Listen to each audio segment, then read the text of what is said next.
You're in your 30s, here are 6 non-negotiable personal finance things you need to be doing. The first one is watching out for lifestyle creep. Most people in their 30s allow their lifestyle to creep up and their expenses to increase over time. Make sure that you are living below your means and investing the difference. The second one is to work to make sure that you're getting paid what you're worth. Increasing your income over time is the catapult to building wealth. It's the fuel to the fire, because the more dollars that you can earn, the more money that you can invest over time. So make sure you learn how to earn more money and negotiate your salary at your job.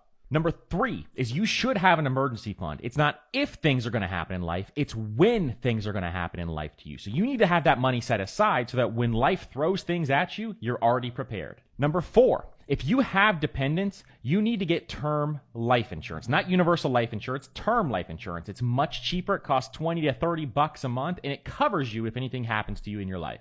Number 5, if your tax situation gets complicated, you need to get an accountant. An accountant is going to save you a significant amount of money on your taxes. It's going to be well worth the fee. And then number 6, you need to be investing at least 25% of your income. Wealth is grown by investing your extra dollars into assets, and 25% of your income is going to allow you to retire that much earlier.